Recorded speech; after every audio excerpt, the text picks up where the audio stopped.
Olá, tudo bem? Eu sou o Creteu e essa é mais uma aula de tirar dúvidas aqui do curso de GNU Linux com o Debian do professor Creteu. A aula de tirar dúvidas número 33. Hoje é 1º de julho de 2021, são 19 horas e mais um pouquinho, aqui no horário oficial do Brasil.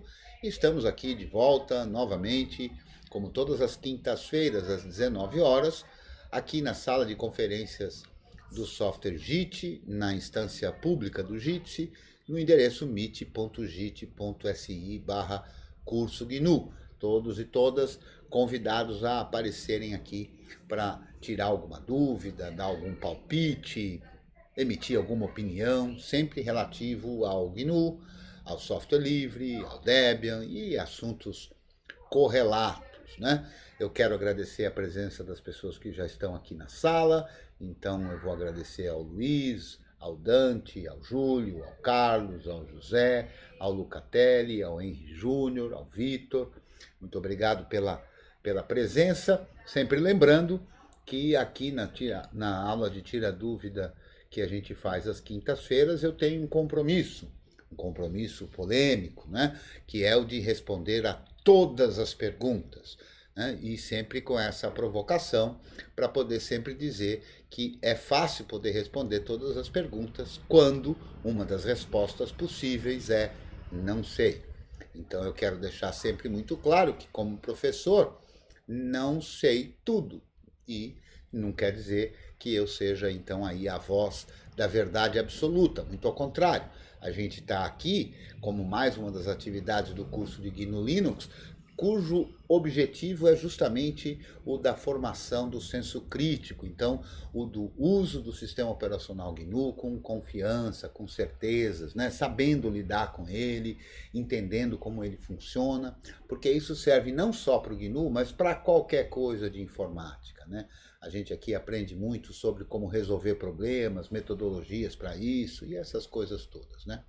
Mas vamos lá para os nossos recadinhos. Se você está gostando aqui, deixa aqui o seu joinha, compartilha, não é? Se você ainda não teve a oportunidade de aparecer aqui ao vivo, vem com a gente, participa.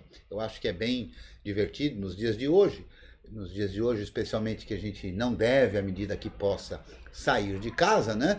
Então, aproveita que você está em casa aí, liga o seu computador e vem aqui para o Jitsi. Não precisa instalar nada aí, se tiver um navegador, vem aqui participar com a gente. Se você quiser e puder fazer uma ajuda financeira, ela é muito bem-vinda, ajuda a gente a manter a coisa funcionando. Então, aí os QR Codes para serem lidos e também na descrição do vídeo. E eu sempre lembro que eu sou encontrado nas mídias sociais por @Creteu e que a gente tem lá o nosso grupo de apoio ao curso, lá no Telegram, que é o t.me/curso GNU, e que também estamos na rede Matrix, também com o mesmo nome, curso GNU. Então vamos lá para as primeiras dúvidas. Boa noite a todos e todas, e vamos lá. Quem é que é o primeiro a se manifestar? Eu acho que eu vou fazer diferente então. Eu vou emendar com uma pergunta do Alan, ou Alan, eu não tenho certeza da pronúncia, que ele deixou lá no nosso pad, né?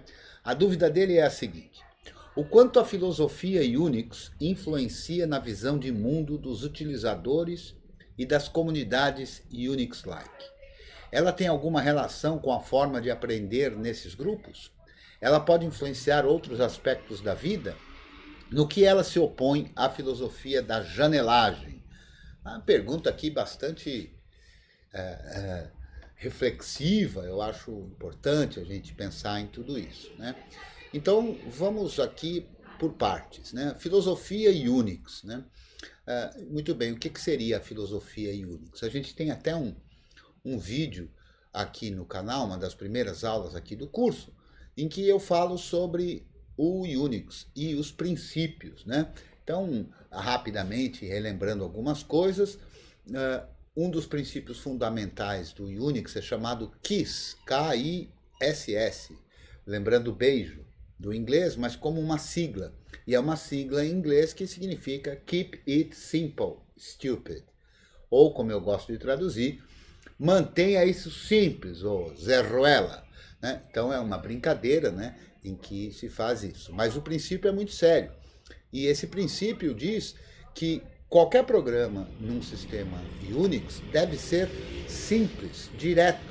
Ele deve fazer uma atividade específica para a qual ele foi pensado e fazê-la de maneira o mais eficiente possível. Então esse é o princípio do Unix. Ao invés de ter um programa enorme que faz um monte de coisas, programas pequenos que fazem estritamente uma atividade, né?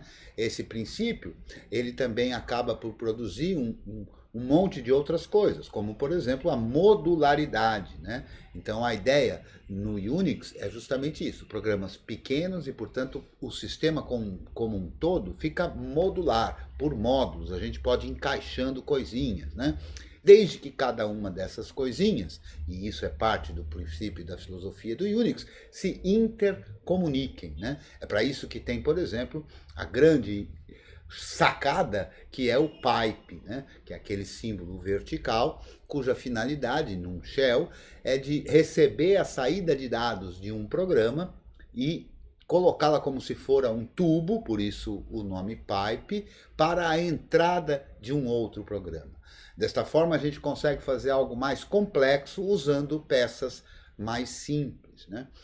Outro princípio também que eu acho que é fundamental aqui no Unix é que no Unix tudo é arquivo, ou seja, em tudo há no sistema operacional, numa estrutura que é controlada inclusive pelo kernel, que é a estrutura de diretórios, que a turma mais recentemente, por uma questão de tradução do inglês para o português em certo sistema operacional aí, chama de pasta, né? Então, mas é uma estrutura em árvore, uma estrutura que faz o que a gente chama de diretórios, né? Então, barra etc, barra não sei o que lá, barra usr, barra bin, e assim por diante. Ou como você vê em qualquer site de internet, porque qualquer nome de máquina, qualquer diretório de um site que a gente acessa, né?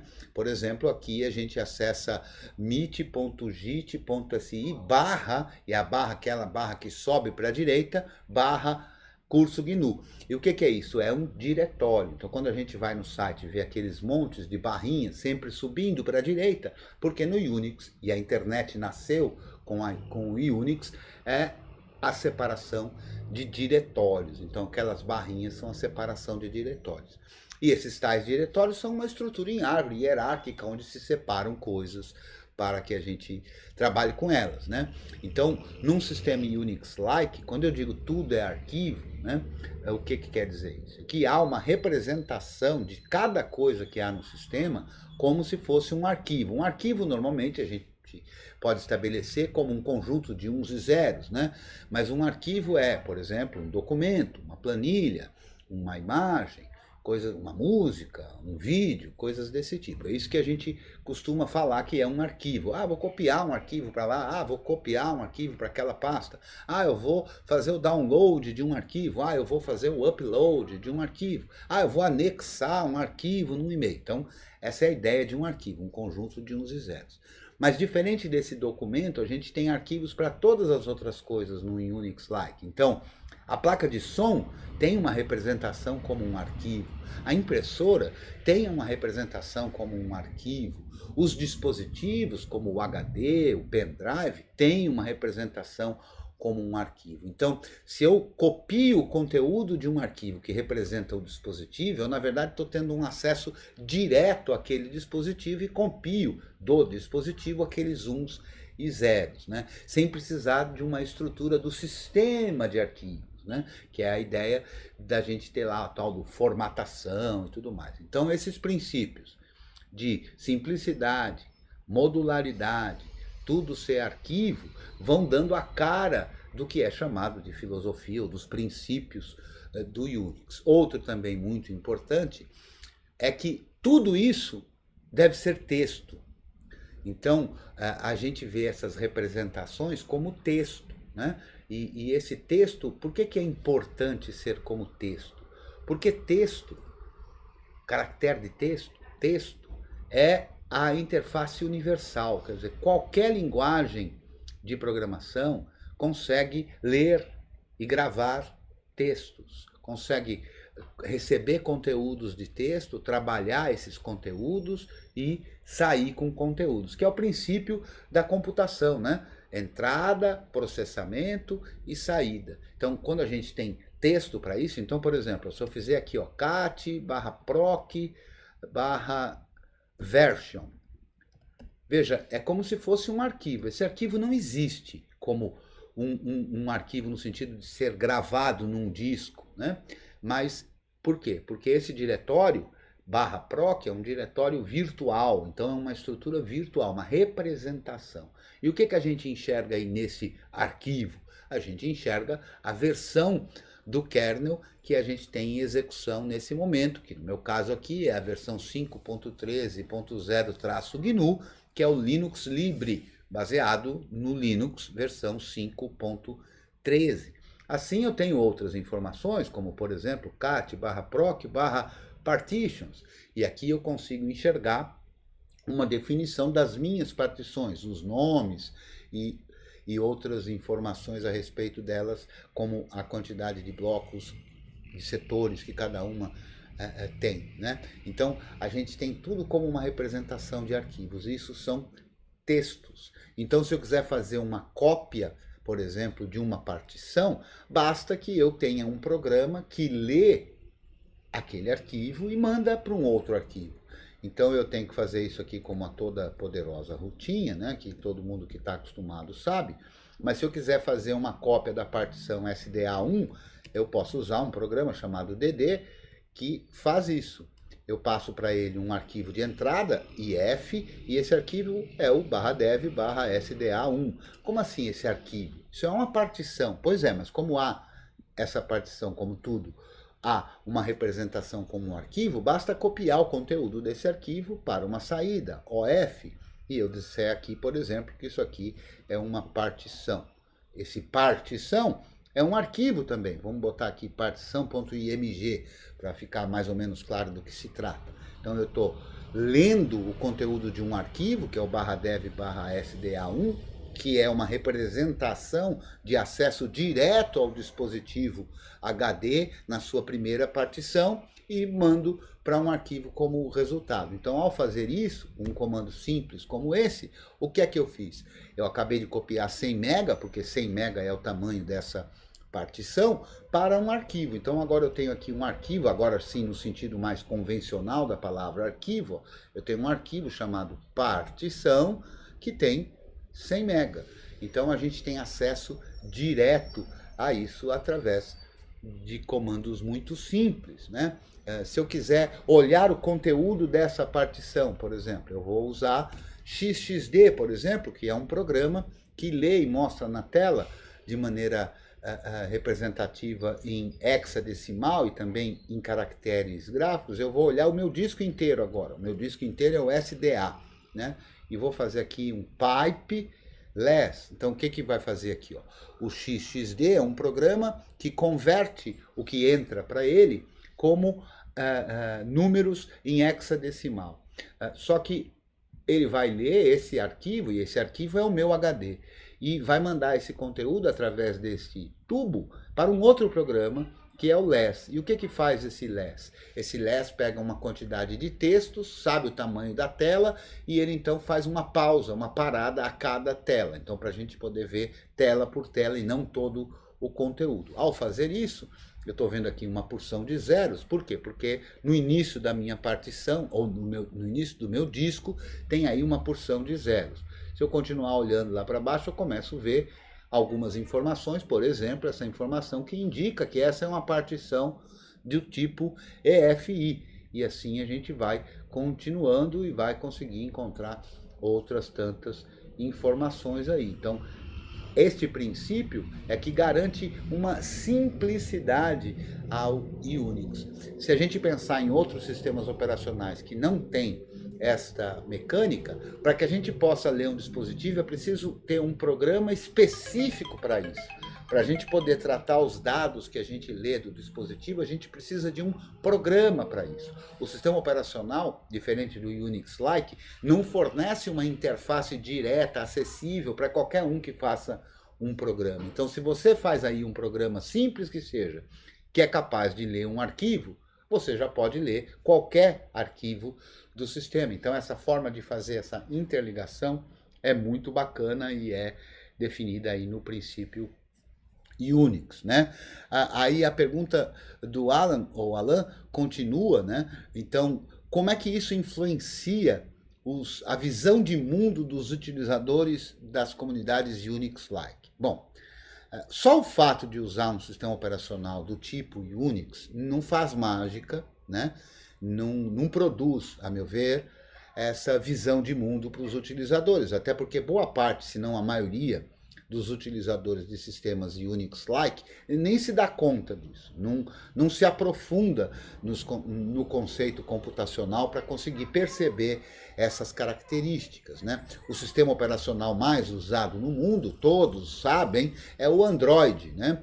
O Android, que faz parte aí de 85% a 90% de todos os dispositivos móveis, né? Como celulares, mas está também em televisão, e um monte de outros dispositivos, né? O Android é um sistema operacional derivado desta mesma filosofia, né? Dessa mesma ideia do Unix, né? Então, um sistema operacional Unix-like, o Android é um sistema operacional Unix-like, inclusive o kernel, que é o núcleo do sistema operacional que roda no Android, é o Linux, né? Só que as pessoas em geral que usam celulares, Android, por aí afora, não fazem a menor ideia do que seja sistema operacional, né? E muito menos das características do sistema operacional. Então eu não acredito que a filosofia em si, por si, seja capaz de influenciar utilizadores. É verdade que ela é sim capaz de influenciar quem estuda, quem se aprofunda. Por quê? Porque essa percepção dessa simplicidade nos faz, primeiro, ficar cativos a ela, no sentido de permanecer usando ela, porque a gente percebe o quão eficiente, simples, prática, interativa ela pode ser. Por isso que a maioria dos usuários e usuárias, dos utilizadores de sistemas Unix-like, não consegue voltar para outros sistemas que têm uma mecânica que é muito mais complexa, fechada, não só fechada no sentido do código, mas fechada no sentido dessa simplicidade. É tudo muito complexo, precisa de ferramentas específicas para fazer cada coisa, né? Agora, ela tem a filosofia ainda tem alguma relação com a forma de aprender nesses grupos? Bom, no grupo aqui do curso de GNU Linux com o Debian, eu procuro estimular, e percebo que muita gente já entendeu isso, estimular a questão de realmente aprender profundamente, né? Entender como de fato as coisas funcionam, produzir conhecimento, entender a fundo, tão fundo quanto cada um deseje, mas a fundo como as coisas funcionam. E eu acho que essa simplicidade da filosofia Unix ajuda muito nesse processo, né?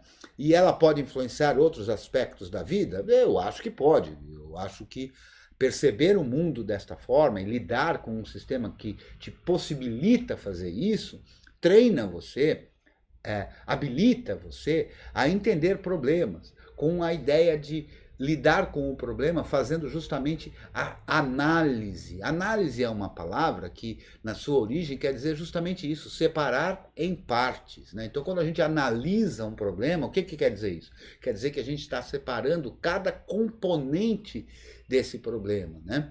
E, a partir daí, estudar o que cada um interfere, cada uma das partes interfere no problema como um todo. Então, eu acho que também pode até influenciar aspectos da vida. No que ela se opõe à filosofia da janelagem, né? Janelagem é a forma com que eu lido e falo com algumas perspectivas de alguns usuários advindos do sistema operacional Windows, que, ao contrário, é tudo uma caixa preta, né? A própria ideia do que é o sistema operacional Windows, né?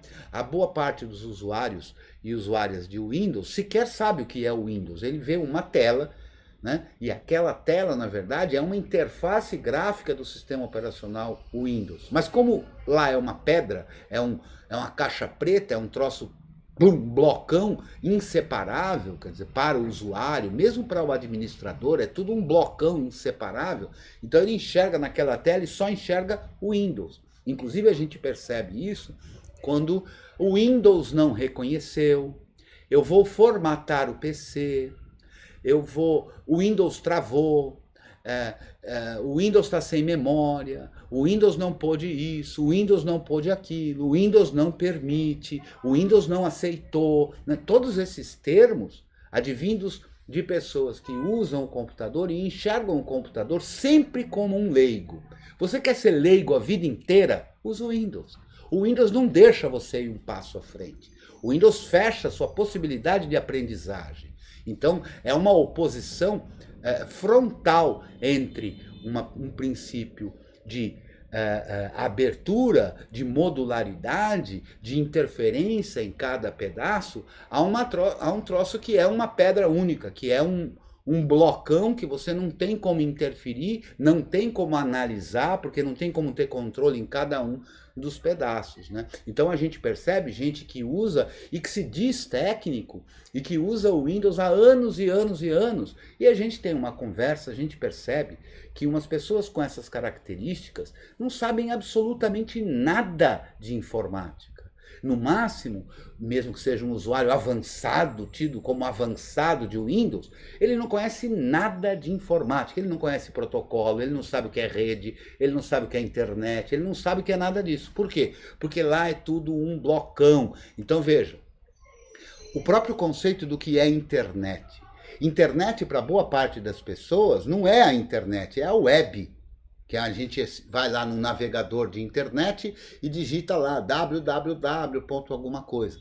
Para muita gente é isso que é a internet. E por quê? Porque lá no Windows, o programa que se usava para navegar na web chamava Internet Explorer, o explorador da internet, né? Então, para muita gente, a internet é só essa parte, a parte da web, né? Mas a internet é muito além disso. Então, o que eu quero dizer é que essas abstrações que a Microsoft usa, né, faz com que o usuário não perceba o que está por debaixo, né? Nem que ele queira. Porque, veja só, nenhum problema em a pessoa ser leigo no uso da computação. Nem todo mundo vai enxergar a computação da forma que eu enxergo, nem todo mundo vai enxergar a computação da forma que a maioria dos alunos aqui do curso e nossa audiência aqui, né, as pessoas que acompanham o nosso trabalho, talvez tenham uma percepção da computação com um interesse diferente de uma pessoa comum que usa o computador para fazer as suas atividades e não tem lá muito interesse em entender como aquilo tudo funciona, né? Mas se você ainda está amarrada ao Windows, o Windows não é uma janela, ou se é uma janela com uma persiana que tampa seus olhos e te obriga a olhar só para um lugar, e você não consegue enxergar o universo todo da informática, o universo todo do sistema operacional. Então a filosofia de um e de outro são frontalmente opostos, né? Usar o Windows é uma forma de permanecer leigo, de permanecer sem compreender a informática. Aí, poxa, Cretiel, mas você está sendo muito radical, você acha então que acho que todo mundo que usa o Windows não vai para frente, não consegue evoluir na informática, porque está tudo fechado. Então a pessoa não tem culpa. Eu já fui usuário de Windows, é por isso que eu posso dizer. E no tempo em que eu fui usuário de Windows, eu tive uma vantagem muito grande, porque eu não comecei com o Windows, né? Eu comecei em outros sistemas, inclusive eu comecei a usar computador antes da existência pelo menos para os computadores caseiros, de sistema operacional, né? Eu conto isso num vídeo que eu conto toda a minha história aqui com os computadores, né? Mas eu usei Apple IIe, eu usei CP200, né? Que tinha lá um BASIC residente, então na verdade a interação com o computador era completamente diferente do que foi a partir dos sistemas com interface gráfica e essa coisa toda, né? Então, se você ficar atrelado àquilo, você não consegue evoluir. Você está limitado àquelas abstrações, né? Se você perguntar para um usuário de Windows, como é que eu instalo um programa? Ele diz, você clica no ícone tal. Mas o que acontece quando eu clico no ícone tal? Instalo o programa. Tá, mas o que acontece para instalar o programa? Instala o programa. sabe, vão faltando argumentos. Se você pergunta para um técnico formado com certificação Microsoft o que é o AD, o Active Directory, ele vai dizer, é um controlador de domínio. Ou seja, ele fala a palavrinha que ele ouviu lá no curso, ele fala apenas a abstração que só tem sentido naquele ecossistema. Se você pedir para alguém descrever exatamente o que é isso, essa pessoa, via de regra, tem muita dificuldade, né? Então, a filosofia determina isso. Então, uma das razões pelas quais a gente desenvolve esse curso é justamente abrir a cabeça. E só é possível abrir a cabeça usando um sistema que você possa interferir, que você possa pegar parte a parte e interferir. Não só na questão da liberdade de modificar, sob o ponto de vista de modificar lá a fundo mesmo o código-fonte daquele programa, mas dessa liberdade, porque o Unix era um sistema operacional, é um sistema operacional proprietário, né? Então, a gente, usando um Unix propriamente dito, você não tem acesso ao código-fonte, não consegue exercer as liberdades essenciais dos usuários, mas você, como administrador de um sistema, consegue interferir nas partes, trocar essa por aquela parte. Então, não é apenas a questão de ter o sistema como um sistema livre, né? Um software livre, mas sim de poder mexer nas partes. Então, acho que essas são os fundamentos aí da diferença que a gente consegue perceber. É claro que pode ser que ocorra, depois dessa minha fala especialmente, né, tem um bocado de gente que talvez nem apareça mais por aqui. Por exemplo, tem aqui o Henry dizendo, vamos ver, o Henry aqui faz um comentário sobre o que eu falei, uma pergunta, na verdade, como é que eu vejo essa nova abertura da Microsoft com o WSL e essa, entre aspas que ele colocou, amizade com o Linux e com o Android. Muito bem, então, vamos lá. Primeiro assim, eu não vejo abertura da Microsoft, né? O WSL2 lá, né? E que inclusive eu acho curioso, né? Porque a turma vibra com isso, né? Como se fosse alguma vantagem para o universo do software livre, como se fosse alguma vantagem executar um aplicativo feito, um programa feito para o universo do software livre, para o sistema operacional GNU, rodar isso no Windows, como se isso fosse alguma vantagem. Para mim isso não é vantagem nenhuma. Segundo, as pessoas percebem isso como uma grande evolução da Microsoft. Nossa, uma abertura da Microsoft. Agora eles permitem que eu possa rodar um programa feito para GNU. Repara como essa percepção já advém daquilo que eu falava antes, né? Então, é preciso entender o que é. O que é o WSL? No primeiro momento, o WSL aí, da Microsoft, na versão 1 deles lá, era algo muito parecido como um Wine, né? Que, portanto, procura traduzir a API. O Wine é uma ferramenta, um software livre, no GNU, que traduz a API do Windows para que programas feitos para o Windows possam rodar num sistema operacional, rodando outro kernel, outro sistema operacional. Então, o Wine faz a tradução da API, né? Então, quando o programa tenta acessar um recurso que é controlado pelo kernel, o Wine está no meio do caminho para ouvir esse recurso que ele quer acessar, traduzir isso para o sistema em que ele está rodando e solicitar isso para o kernel que no qual ele está rodando. E as primeiras versões do WSL tinham essa mesma perspectiva. Essa perspectiva de agora, das versões a partir do 2 aí, do WSL, muda isso completamente. Não é assim. Então, o que acontece no WSL é que eles implementaram uma virtualização. Então, inclusive a gente vê gente falando, não precisa de virtualização. Não, não é verdade. Não precisa, talvez, de uma ferramenta de administração de virtualização. Mas o que está acontecendo ali é que existe a virtualização e existe o Linux ali. Então, o aplicativo não precisa fazer a tradução da API, né? Esse recurso é porque o kernel Linux possibilitou esse recurso de falar diretamente com o processador, são tecnologias que estão implementadas no processador. Então é exatamente o mesmo princípio de se ter uma máquina virtual, sem que eu tenha que ter um disco separado, sem que eu tenha que ter uma ferramenta de administração da virtualização separada, mas o que está rodando lá por debaixo dos panos é uma virtualização, né? E veja, quando a comunidade constrói o Wine, ela constrói por engenharia reversa. Ela constrói observando como as coisas funcionam, sem ter acesso a código, sem ter acesso a nada disso. Quando a Microsoft desenvolve alguma coisa para funcionar para um aplicativo que foi desenvolvido originariamente para o GNU Linux, ela tem acesso ao código. Então é muito mais fácil de desenvolver isso, né? Então eu não vejo nenhum tipo de amizade, eu vejo sim um tipo de rendição a essa tecnologia, né? Só que essa rendição é só a tecnologia, não é aos princípios do software livre. A Microsoft odeia o software livre como sempre odiou.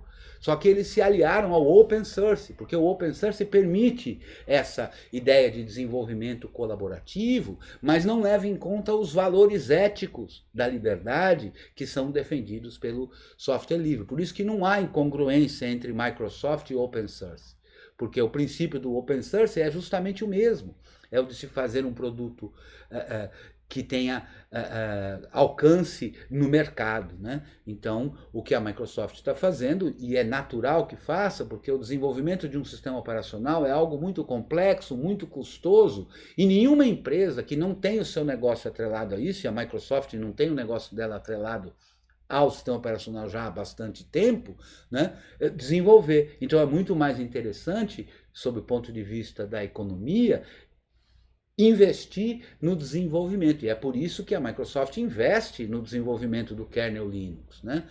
E assim é isso que eles vêm fazendo, né? Então eu não vejo amizade de maneira nenhuma, né? O que eu vejo é uma questão mercadológica desprovida de qualquer senso ético, né? E deixa eles lá, o software livre está aí para todo mundo usar para qualquer fim, liberdade zero. Muito bem. Quem é que tem mais dúvida ou comentário, fique à vontade. Boa noite, André. Boa noite, Fábio. Boa noite, Macali. Quem mais que chegou aqui? Noni chegou aqui.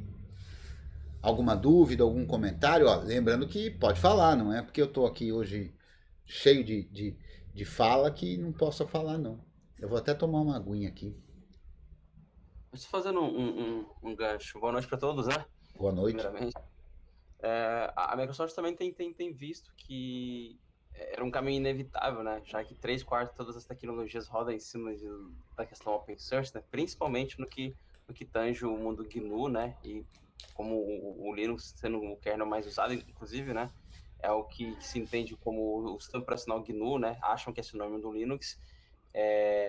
Eles viram que há muitas decisões péssimas, né, com relação a muitos produtos, então eles estão meio que, não meio, mas vamos dizer, tirando para todo lado, porque escolheu o caminho do open source, né, se dizer amigável, né, falar, não, a Microsoft mudou, nós agora amamos o mundo open source, né, basicamente a compra do GitHub pesou bastante nisso, né, eles viram como uma saída muito estratégica, né, de sair pela tangente, porque o argumento principal, né, foi que, porque a Microsoft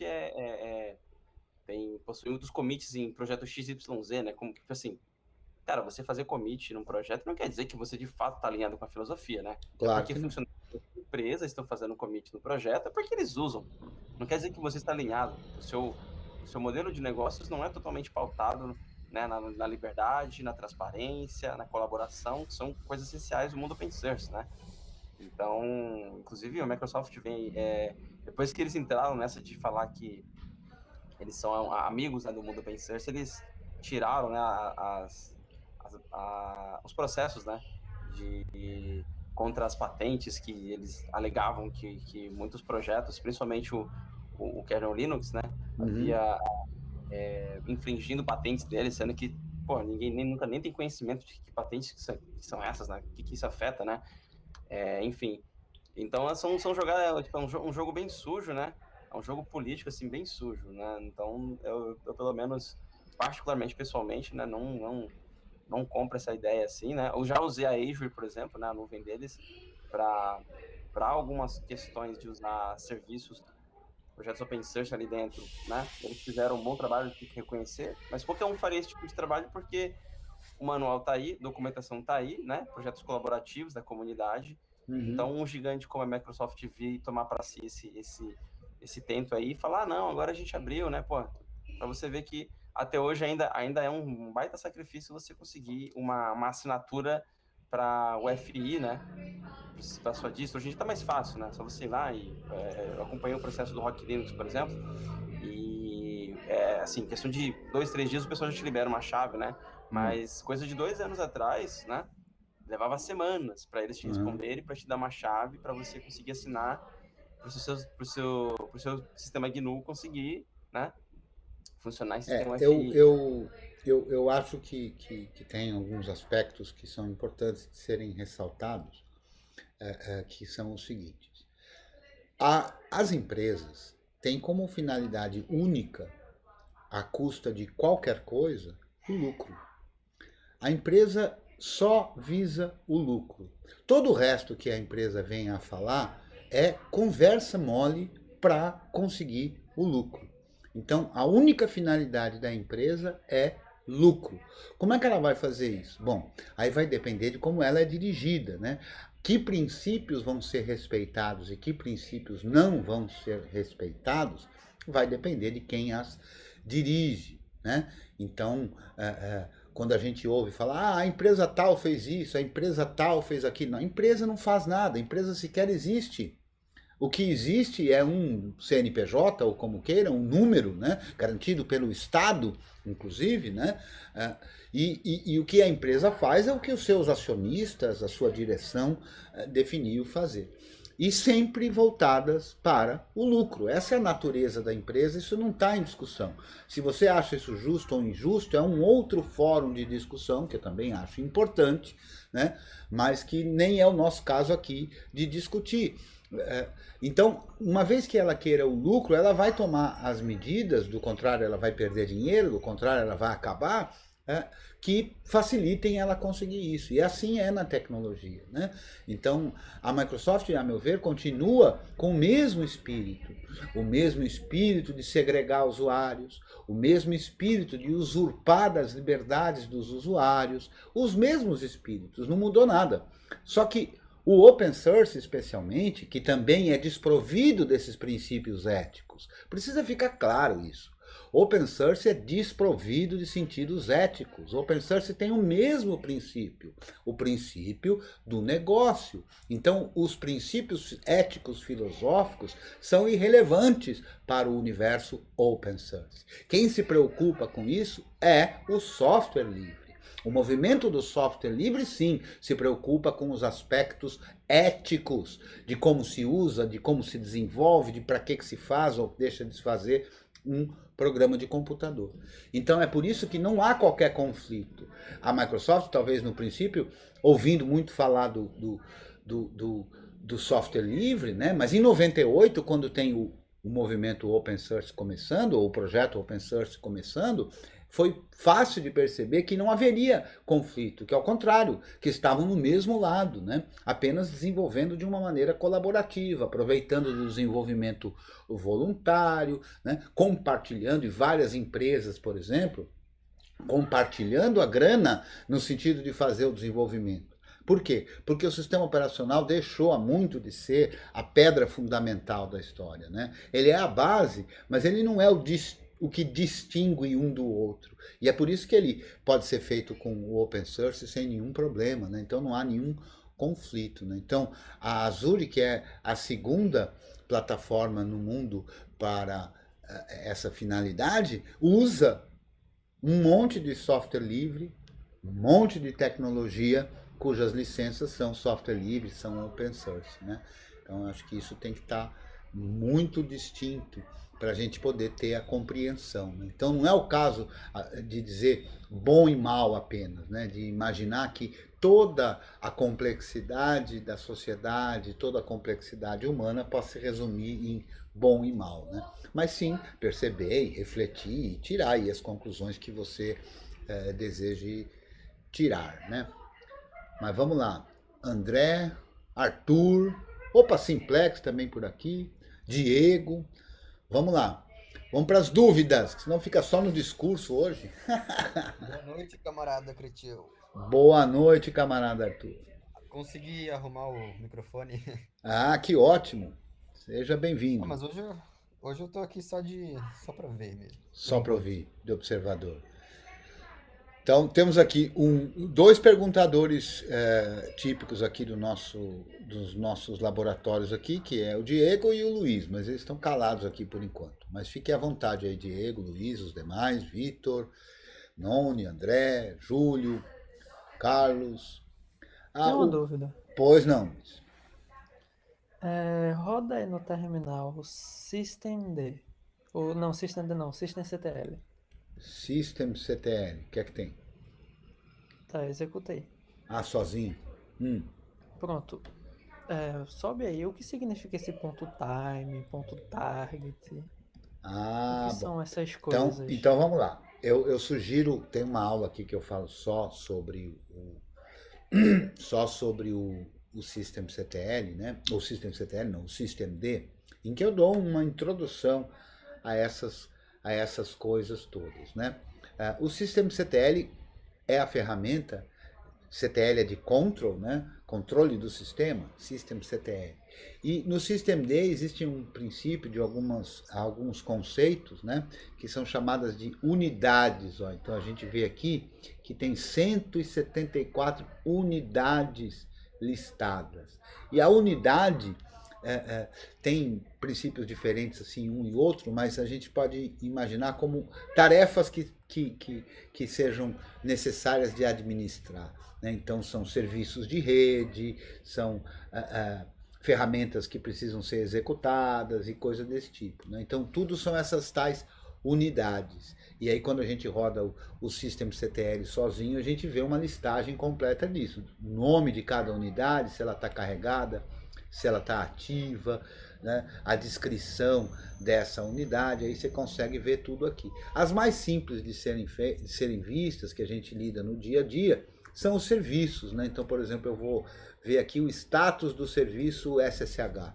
Então a gente consegue ver aqui que o SSH é uma unidade também, né? Mas é uma unidade específica de um tipo de coisa que é um serviço. Né? Então a gente vê aqui as informações sobre esse serviço. Se a gente olhar aqui, por exemplo, essa aqui, ó, time set target.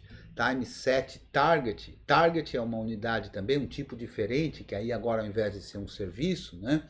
Ali quando eu fiz status SSH, eu só pus SSH, mas na verdade existe o SSH Service. O que é? O serviço do SSH, né? E quando eu olhar aqui agora com o time, Luiz, time, set, target, isso é um alvo, é um outro conceito da história. E o que esse cara faz? O que esse cara vai fazer aqui é que ele vai ajustar, né, o horário. Então é uma das atividades também que faz aí o systemd, né?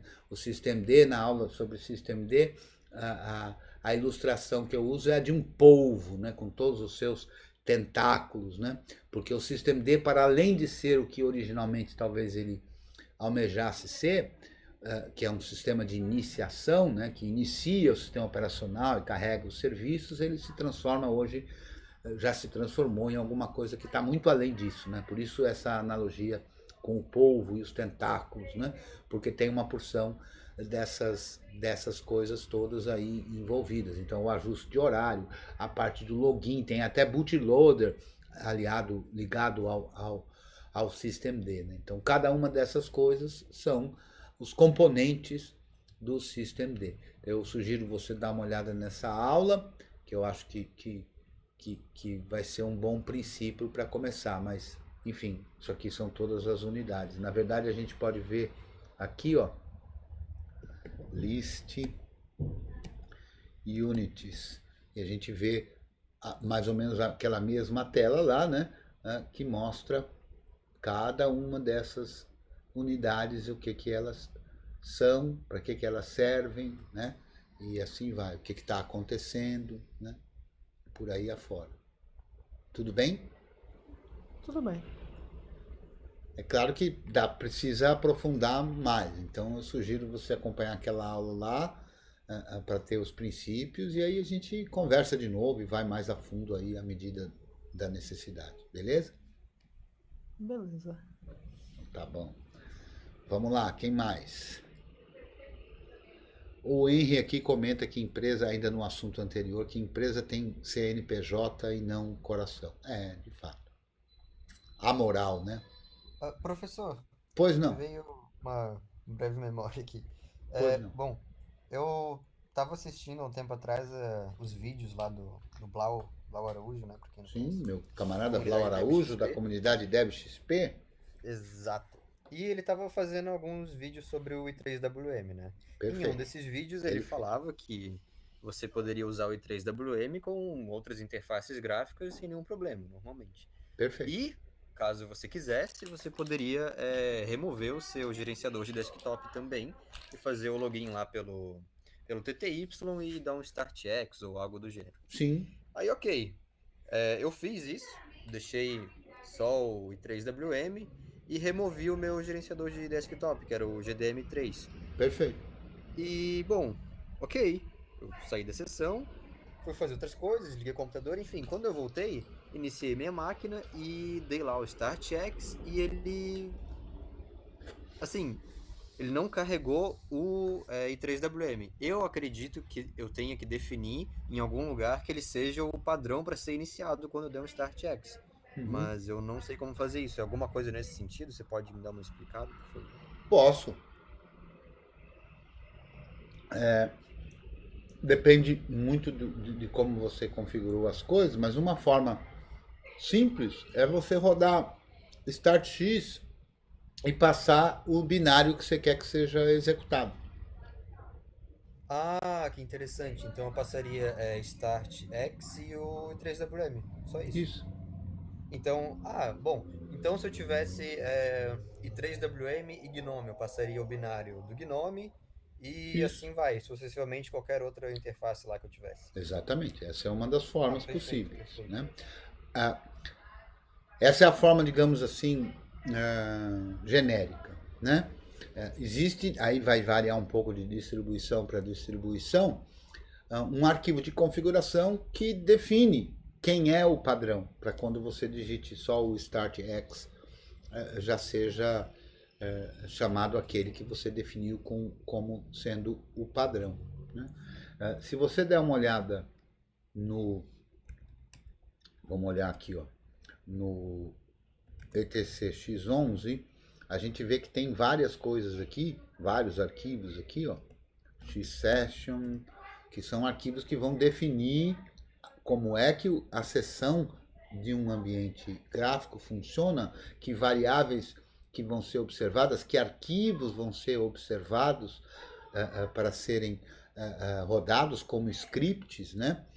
E assim a gente consegue definir uma porção de coisas do funcionamento do ambiente gráfico, né?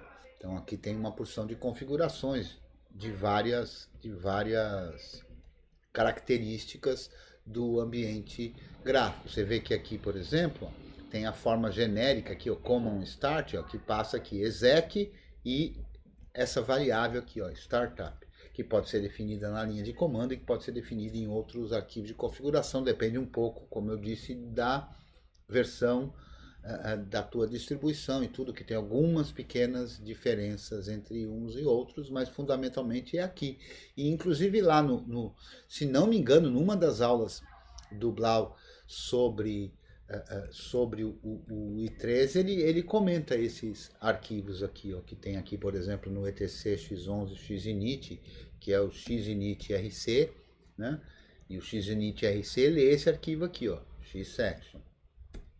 E tem aqui o xserver rc, que tá aqui, ó. Repara que aqui ele sobe o x e está passando um parâmetro, né? Então essas definições vão estar ali envolvidas. Tudo bem? Sim, ótimo. Obrigado. Mas é por aí. Tem muita gente que prefere usar esses ambientes mais, digamos assim, um ambiente de desktop que você próprio constrói o ambiente de desktop, ele não vem como um pacote pronto com as ferramentas definidas, né, que é o caso de vários, dentre eles o OpenBox, dentre eles o i3, dentre eles o DWM, dentre eles eu já esqueci o nome de uma porção deles, né, que tem esse mesmo princípio. Como é mesmo o nome do que você usava, Simplex? O Spectre WM. Como é que é, por favor? Spectre WM. Spectre WM. Pronto, é uma ideia de um ambiente de desktop, porque o que eu uso aqui é um ambiente de desktop, mas é um ambiente de desktop que eu construí usando várias pecinhas. Uma das pecinhas é o gerenciador de janelas, que eu uso o i3. Outra das pecinhas é a minha barrinha, um painel que eu tenho aqui, que eu uso aqui um que chama i3 Blocks, né? Então a gente pode compor. Na ideia do i3 é justamente você compor o seu ambiente de trabalho, né? O seu ambiente de desktop, e com uma flexibilidade muito grande, né?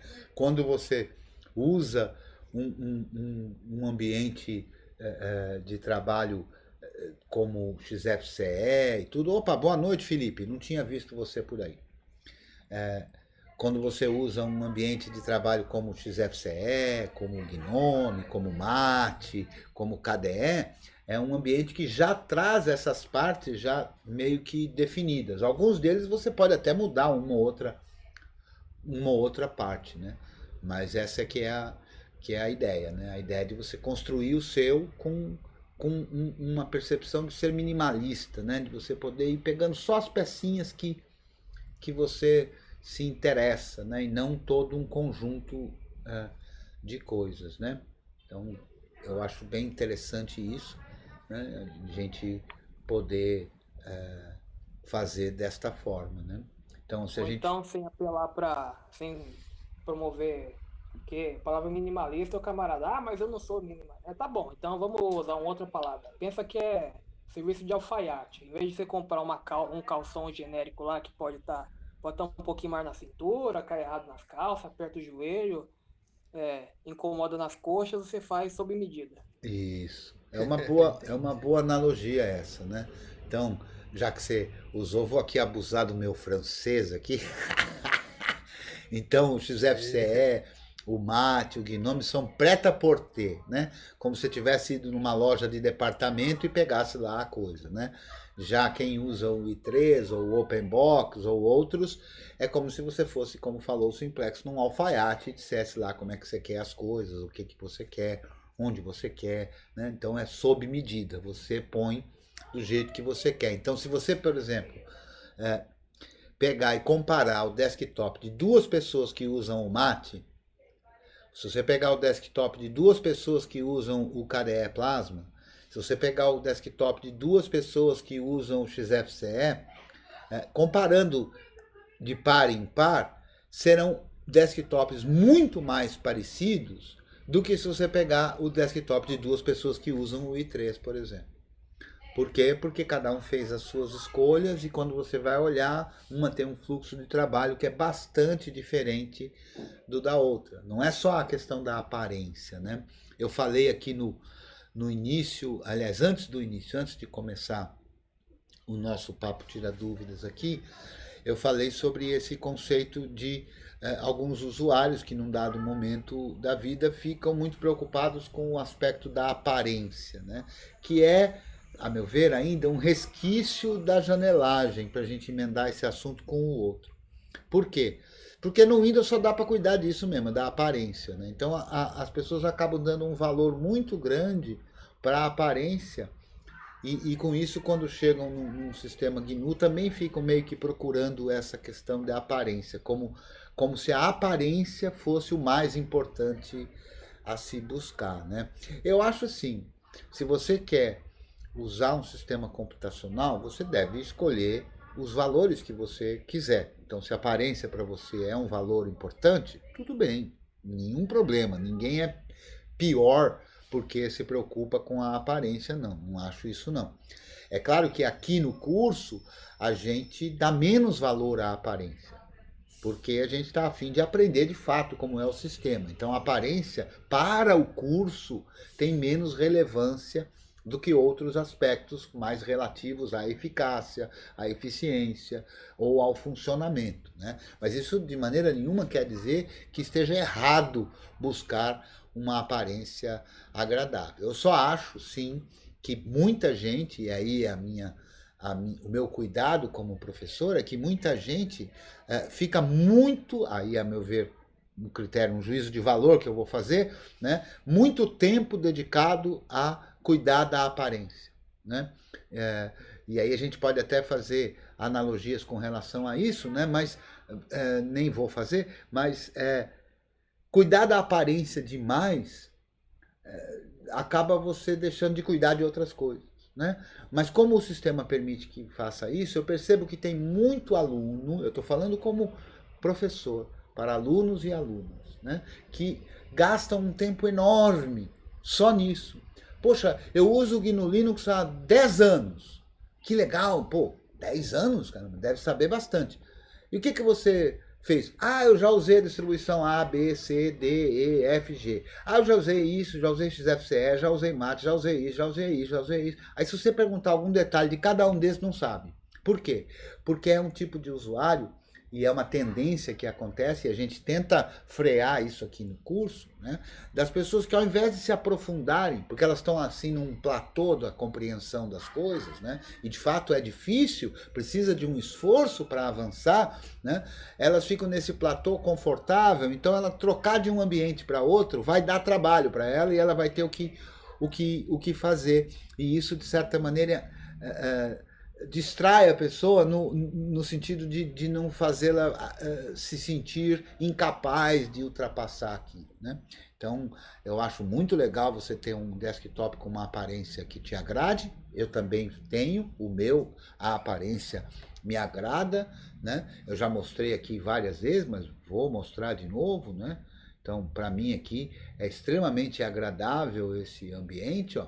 Olha só, estou aqui na sala do Jitsi, estou aqui com os meus terminais, com o Tmux, estou aqui no OBS, estou aqui no meu terminal, assim, bonitinho. Esse aqui eu só uso para as aulas, né? O meu terminal de trabalho é esse aqui, né? São quatro painéis, como é chamado aqui, no Tmux, e ainda eu tenho mais outros 4 aqui, então eu tenho 8 painéis, 8 terminais aqui o tempo todo ligados, e um serve para uma coisa, outro serve para outra, né? E tudo aqui fica em tela cheia. Quando eu aperto aqui a minha teclinha para chamar o ROF, que é o programa que eu uso para escolher programas que eu quero executar, então se eu escolher aqui, por exemplo, o Virt Manager, eu clico aqui, ele vai abrir em tela cheia, mas numa tela específica, que a gente pode ver que ficou meio rosinha ali, meio avermelhado, que é o número 4, então eu tenho várias áreas de trabalho. Eu clico lá, está lá a janela. Eu quero voltar para os terminais, eu posso clicar com o mouse aqui, ou apertar a minha tecla modificadora aqui, a tecla super, e o número 4 ó, foi para a área de trabalho 4, o número 6 foi para a área de trabalho 6, o número 8 foi para 8, o número 11, que não tem aqui no teclado, mas é do lado do 0, é o 11, ó, veio aqui para o Jitsi, né? E assim a gente usa desta forma, né? Então eu prefiro esse tipo de fluxo de trabalho. Aqui para mim parece bastante agradável, bastante eficiente, né? Então para mim é bonito isso, né? Não sei se você achou, né? Deixa aí nos comentários, como a galera gosta de falar, né? Mas não sei se você achou bonito. Eu acho bonito, a minha barrinha aqui, eu fiz uns negócios e tal. Tem aqui um editorzinho de texto que eu clico aqui, ele abre aqui, ó.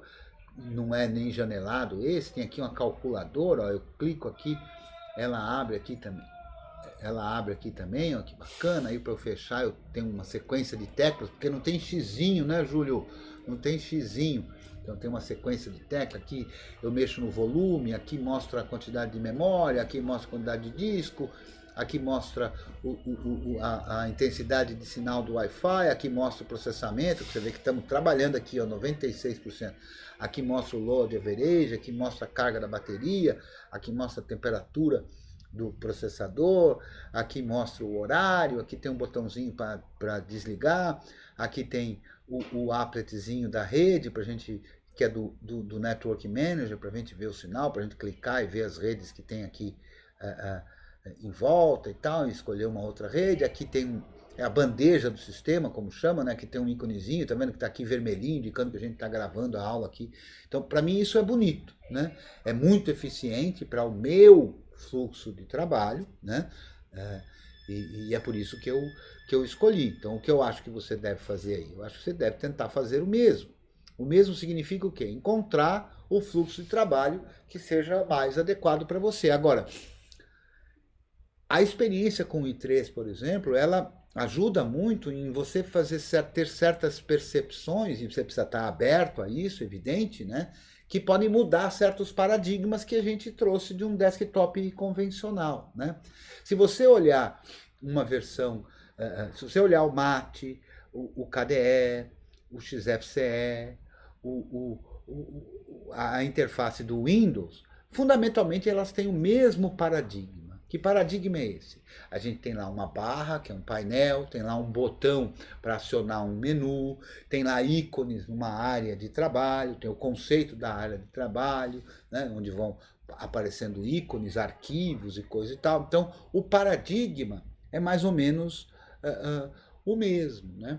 Então, é um paradigma que está aí há um tempão, né? E eu acho que é válido, tem gente que gosta, tem gente que tem um bom fluxo de trabalho ali, nenhum problema, mas na hora que você, por exemplo, se envolve com um outro tipo de ambiente, feito sob medida, né, por você mesmo, aí você pode perceber que existem outras possibilidades de uso que podem ser igualmente ou até mais produtivas do que aquele anterior. Mas para fazer isso é preciso ter essa percepção, uma certa paciência para mudar certas características, né? Então acho que isso tudo faz parte aí do processo de fazer o sistema, e esse é o princípio do software livre, né? A liberdade zero garante isso, que é para você fazer o uso que você quer, né? Então, não estou eu aqui para dizer o que é melhor, muito ao contrário, eu sempre costumo responder a todas as perguntas que têm essa característica. Qual é o melhor papapá? Qual é o melhor papapá? Toda vez que eu recebo uma pergunta desse tipo, eu sempre costumo dizer, ó, não tem essa história de o melhor, né? Tem o mais adequado mediante certas circunstâncias, e essas circunstâncias envolvem aspectos objetivos, quantidade de memória RAM, capacidade de processamento da máquina. Então, por exemplo, se você pegar uma máquina cuja capacidade de processamento é baixa, é pequena para os dias de hoje, você talvez tenha dificuldade de usar um ambiente de desktop, por exemplo, como o GNOME. O GNOME exige, quando tem lá os recursos dele, uma capacidade de processamento muito maior do que exige outros ambientes de desktop. Então não é que um é melhor e o outro é pior, não. É que um tem uma característica e o outro tem outra característica. Né? Tudo depende aí do teu equipamento, do teu gosto, das tuas preferências e por aí afora. Só que eu sugiro, como sugiro sempre, experimente, né? Então eu não sou o Zeca Pagodinho, mas experimenta, quer dizer, vai atrás de uma percepção diferente, vai atrás de um paradigma diferente. Por quê? Porque isso amplia a cabeça. Depois você pode construir um outro que não é nem um e nem o outro, né?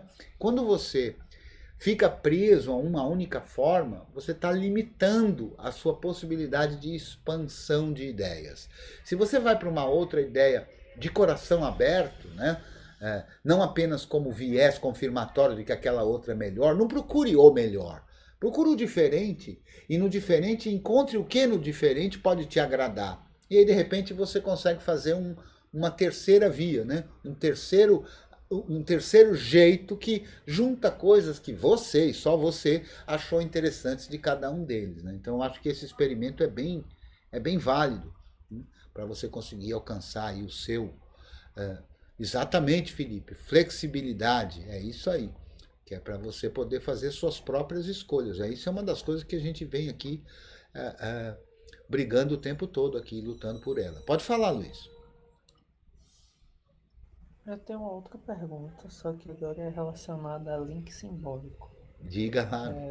Eu sei que tem dois tipos de links simbólicos, só que eu não consigo entender onde que isso seria útil utilizar, por exemplo.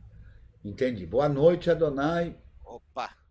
Cara, é a pergunta que eu ia fazer agora, cara. Acho que o Luiz roubou aqui a minha ideia. E dois links simbólicos? Vamos lá.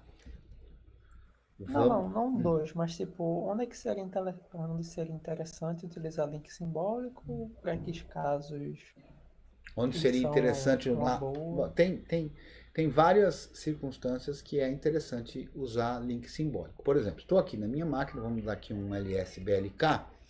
A gente vai ver que eu tenho uma partição que é a SDA4 e uma outra que é a SDA3, que não está montada nesse momento, ok? Então, olha só, o que eu poderia fazer? Eu vou montar essa partição e eu vou montar essa partição aqui, ó, barra dev, barra SDA3, onde eu costumo montar, que é num diretório chamado Kali. Pronto, montei. Então tá montado agora, LSBLK. Tá ali montado. Mas eu tô achando ruim de lidar com ela aí. Então o que eu vou fazer? Eu vou fazer assim, ó, cd barra home, creteu. Eu vou fazer um link simbólico. Ó. Eu vou fazer assim, ln-s barra Kali e vou colocar aqui o nome dados, porque é ali que eu quero gravar dados. Pronto, está feito o link simbólico. Então, se eu olhar aqui agora, eu tenho um diretório chamado dados, que aponta para aquele Kali. Então, se eu fizer aqui agora, ó, vamos fazer aqui, ó, ls barra Kali, a gente vai ver o que tem ali. Agora eu vou fazer ls dados, a mesma coisa. Eu vou fazer cd dados, a mesma coisa. Eu vou para o full screen. Olha só que isso aí é raro, hein? Isso aqui que eu vou mostrar para vocês é raro, porque raramente eu uso gerenciador de arquivos, mas eu vou abrir aqui o gerenciador de arquivos e o que eu tenho aqui é o Kajá, ou Kaja, não sei. Deixa ele abrir aqui, ele abriu. Vamos jogar ele numa outra janela, numa outra área de trabalho, que é a 9. Vamos lá para a área de trabalho 9. Aí eu vejo aqui Creteu, aí aqui tem, deixa eu achar, porque eu tenho dificuldade de achar as coisas aqui. Onde é que ela está? Aqui, dados. Eu cliquei ali, ó, e consigo, talvez eu não consiga, porque o usuário aqui não consegue. E eu vejo lá as pastinhas. Então essa é uma forma de organizar. Eu posso ter uma coisa ligada à outra, né, num ponto específico para facilidade. Então essa é uma das finalidades do link simbólico. Tudo bem? Não acabou ainda, mas tudo bem? Professor, e o hard link... Calma lá. Vamos ver no simbólico, Diego. Vamos com calma. Vamos falar do hard link também. Finalizado. Então, olha só. Outra, eu vou apagar aqui, ó. Quando eu faço esse apagar aqui, né? Eu apaguei. Ixi, apagou todos os arquivos? Não. Apaguei só o link simbólico, né? Vou desmontar lá o barra Kali. Outra circunstância que é interessante, ó. Eu posso, por exemplo, ter aqui uma estrutura de diretórios, ó. cd, opa, aqui não. cd hack devil. Pronto, tem aqui alguns programas que foram desenvolvidos aqui. Tem um aqui que é prompt. Então, por exemplo, eu posso ter esse diretório para fazer uma porção de programinhas, de scripts, de coisas que eu quero usar, né? E eles estão sempre aqui. Mas o que acontece? Para que eu possa digitar assim, ó, prompt, ó, não está aparecendo, tá vendo? Eu estou apertando a tecla Tab e não está completando o prompt. Por quê? Porque onde é que o meu interpretador de comandos procura por nome de comando? Por que quando eu digito aqui less, ele é capaz de completar e ele encontra o less? Porque o less está em alguns dos diretórios apontados numa variável que chama path. Então, olha só, a variável path, echo path, vai mostrar que o que ele procura? Ele procura o que está no diretório usr local sbin, ele procura o que está no diretório usr local bin, ele procura o que está no diretório usr sbin, usr bin, barra sbin e bin. Ufa! É aí que ele procura. E repare que esse barra home, barra creteu, barra hack, barra devil não está aí. Então o que eu poderia fazer? Ó? Barra usr local bin. Pronto, tem aqui alguns que ele vai encontrar alguns scripts. Agora eu vou fazer um link simbólico, ó, ln-s /home /creteu /hack /devil prompt, e basta eu dar um enter aqui que ele já vai colocar o atalho com o mesmo nome do arquivo, tá?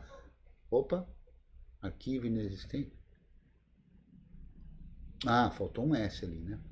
ln-s, pronto. Então agora eu tenho um atalho, ó. Se eu olhar, tem mais de um, mas tem um atalho aqui chamado prompt que aponta para tudo aquilo. Então agora se eu digitar aqui, ó, POR, você vai ver que o prompt já apareceu ali, ó. Não porque eu estou nesse diretório, não importa em que diretório eu estou. Prompt aparece. Então eu posso rodar o programa prompt, mesmo ele estando num outro lugar. Então atalho, link simbólico também serve para isso. Aqui num Debian, né? Aqui num Debian, por exemplo, tem vários programas que precisam de um editor de texto. E qual será o editor de texto que esse programa vai usar? Né? Ou, por exemplo, se eu fizer aqui Journal CTL, aqui eu botei para ser sem paginação, na verdade. Então eu vou rodar aqui assim com esse cara aqui, porque aí não tem um alias. Journal CTL. Também não deu certo, tá definido na variável mesmo. Então isso não vai ser um bom exemplo. Deixa eu ver aqui um outro exemplo. Por exemplo, visudo /etc paz.wd. Pronto, aqui está. Eu rodei esse comando visudo e abri um editor de texto. Que editor de texto? Ah, essa é a questão. Que editor de texto, né? Então vamos sair daqui, exit. Que editor de texto? Então, num Debian, a gente tem um diretório aqui que se chama etc alternatives, que são justamente links simbólicos apontando para uma porção de coisas, né? Então, veja, quando eu digito VI, ó, VI, né? Na verdade, o que eu estou rodando é o /sr/bin vim.basic, né? Porque tem nesse diretório etc/alternatives uma porção de links apontando para isso, né? Por exemplo, ó, quando eu tenho aqui, ó, até para voltar aquele assunto, ó, X Window Manager apontou para /sr/bin/i3, sacou, Arthur? Ó, X-www browser apontou para o sr/bin/Firefox. Então, tem várias formas de fazer esse apontamento e isso é muito utilizado o link simbólico. Então, o link simbólico é essa ligação direta, né, e que tem várias funcionalidades aí para serem usadas. Por esse exemplo aqui, ó, X-Terminal Emulator. Então a gente pode encontrar vários programas que no lugar dele chamar um determinado terminal em particular, ele chama o genérico X-Terminal Emulator. E aqui dentro é que eu defino qual vai ser o que vai ser chamado de verdade, né? Então eu posso mudar isso, né? Então com isso a gente consegue fazer várias configurações aí envolvendo link simbólico. Tudo bem? Nem perguntei, ganhei uma resposta de graça de novo. Hein? Não, que eu não lembrei na ocasião de mostrar isso, cara. Mas isso é sinal que você vai ter que pagar mensalidade duplicada. Olha só. Então vamos lá, Diego. Agora aqui a gente tem um aspecto diferente. E é justamente isso que a gente vai ver. Então, o link simbólico, então eu vou fazer um outro link simbólico aqui qualquer, para a gente olhar, ó, ln-s e perceber as diferenças, né? Eu vou fazer um link simbólico aqui para /bin/ls e vou chamar de listar. Beleza, então olha só, eu tenho aqui um link que não deixa de ser um arquivo, mas a gente olhando pela listagem longa com esse ls-lrt significa ls-l significa listagem longa, essa que apresenta as características principais do arquivo. R significa reverso e T, tempo. Então esse ls-lrt, que na verdade para mim tem um alias que é o ll, que faz a mesma coisa, é a história de eu poder ver com a listagem longa em ordem inversa de tempo. Eu já rodei isso sabendo que aquele link que eu acabei de criar seria a última coisa a aparecer e, portanto, seria fácil de enxergar. Se eu digitasse só ls-l, ó, eu ia ter que ficar procurando listar lá no meio, né? Porque ele vai aparecer por padrão em ordem alfabética dos links, né? Então, muito bem. Então, eu fiz aqui um link simbólico para o listar apontando para o /bin/ls. Portanto, se eu rodar aqui com aqui, o ponto quer dizer aqui, barra. Então, nesse diretório, barra, listar, eu rodo um ls também. Ó. Olha que louco, né? Porque um aponta para o outro. Se eu rodar aqui agora um outro comandinho aqui, que é o stat, e passar o listar, a gente vai ver algumas informações, né, daquele arquivo, algumas informações sobre mais profundas, Professor, assim. Pois não. você tem como jogar no Temate aí pra gente? Tem, vamos lá. Vamos lá. Temate -r labgnu. Tá aqui.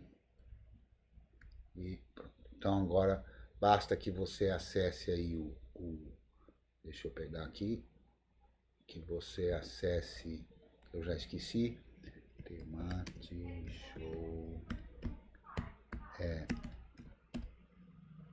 disso.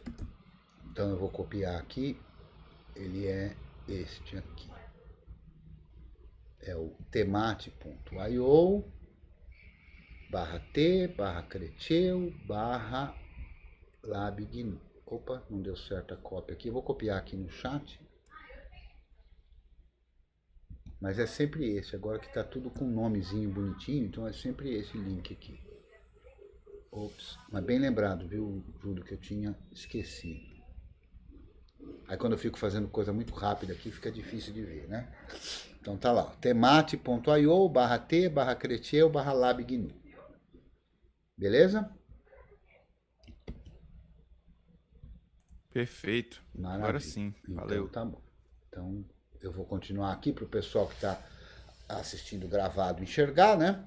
Então aqui vamos virar a toda poderosa rotinha de novo, lembrando que o meu sul aqui na verdade é sul menos, né? E vamos lá. Então, onde nós estávamos aqui? Aqui eu fiz um link simbólico, né? E estava olhando isso com o programa chamado Stat para ver mais detalhes sobre aquele arquivo. Então, olha só, mostra para mim, né? Na listagem longa a gente vê o primeiro caractere ali com a letra L, indicando que ele é um link, né? A gente vê também as permissões, e aqui então com as permissões, é típico de um link com as permissões de tudo, né? Pode tudo aqui, ler, gravar, executar, ler, gravar, executar, ler, gravar, executar, o famoso 777, né? E ele aponta para o /bin/ls. E aí a gente vê aqui, ó, o tamanho, a quantidade de blocos e tudo mais, características desse arquivo aí. Eu vou fazer um stat também no /bin/ls e vou ver informações, vamos comparar essas informações. Então você repare aqui, por exemplo, que diz aqui as permissões, ó, 0777, e aqui é de forma por string, né? Quem é o dono do arquivo, porque eu fiz como root, né? Quem é o grupo dono do arquivo e tal, a última vez que ele foi acessado, a última vez que ele foi modificado, a última vez que ele sofreu alteração, quando é que ele foi criado, tem todos esses tempos. E aqui a mesma coisa eu fiz para o arquivo /bin/ls, aqui o tamanho, ó, é 7, que esse tamanho aqui não tem a ver com o tamanho do /bin/ls, vocês estão vendo aqui, ó, /bin/ls tem 147.176, a quantidade de blocos, ó, 288, e aqui tá 0, né? E por aí afora. Então essas são as características desse sujeito, né? Então, se eu apago, lembrando que se eu apagar o link, eu só apaguei o link, né? Então apaguei esta ligação, né? Para que uma coisa conseguisse alcançar a outra, né? Aí você vê aqui que esse link simbólico tem um inode, né, que é a informação. O inode é como se fosse uma fichinha. Cada arquivo tem uma fichinha que dá informações sobre aquele arquivo, né? Essa é a ideia do inode. E essas informações são esses metadados que a gente consegue ver aí e outros dados mais detalhados para que o sistema, a parte inteligente do sistema de arquivos, né, o módulo do kernel que compreende o sistema de arquivos, possa saber onde está, em que blocos do disco efetivamente está a informação daquele arquivo. Tudo bem isso? Vamos fazer agora uma brincadeira, que eu vou fazer um ln sem o "-s", ou seja, sem ser simbólico, do /bin ls, eu vou fazer aqui para um que eu vou chamar de, vamos chamar aqui de dir, ó. Tá lá. Agora vamos fazer a comparação. Stat, listar e dir. Aí a gente vai ver aqui algumas comparações diferentes, algumas coisas diferentes. Ó. Repare que o listar, que aponta lá, ó, usa 0 blocos. Por quê? Porque ele só tá, essa informação só tem o metadado. Ela só é o inode, porque ela só aponta para alguém. Mas essa outra aqui não, ó. Chama arquivo, é dir, ó, tem tamanho. O tamanho agora é o mesmo do tamanho original. E a quantidade de blocos é a mesma, né? Lembrando que a gente tem aqui, vamos fazer aqui com o terceiro aqui, né? Que é o /bin ls. Ó. Aí a gente vai poder comparar. Ó. Repara que é o mesmo tamanho, é o mesmo inode aqui, ó. Tá vendo aqui, ó? Hã? Sacaram? Então, esse cara é quase como se ele fosse uma cópia. Né? Ele não é propriamente uma cópia. Por quê? Porque os dados estão num lugar só. Os dados do arquivo /bin ls estão num lugar só. Estão lá naquele lugar e não está em outro lugar senão naquele lugar. Agora, tem 2 sujeitos apontando para ele. E, portanto, se eu apagar uma referência, a outra continua. Então, cada vez que a gente faz um link deste tipo, é incrementado. Você está vendo aqui que está escrito aqui, ó, links 2. Então, no inode, quando eu fizer vou fazer um outro link, ó, ln, e aqui eu vou fazer o ln do /bin /ls, e vou aqui falar outro dir. Agora eu vou fazer o stat para os mesmos arquivos que estavam lá. E olha só que bacana, links 3. Então, quando a gente cria um link, um hard link, o sistema vai lá no inode e aponta, ó, tem mais alguém apontando para esse dado aqui. Tem mais alguém apontando para esse dado. Se eu apagar, eu vou apagar esse novo. Como é que eu chamei? Dir, outro dir, né? Outro dir, ó. Apaguei. Quando eu mando apagar, o que o sistema de arquivos vai fazer? Ele vai mudar lá e vai modificar a quantidade de links. Ó, tem 2 links. Se eu apagar o outro que existe, se eu apagar, vou apagar o outro. O outro era dir, né? Vou apagar o dir. Apaguei. Vou dar o status lá, que não vai ter mais no dir, né? Senão vai dar erro, né? Mas está lá, ó. Não tem mais nenhum.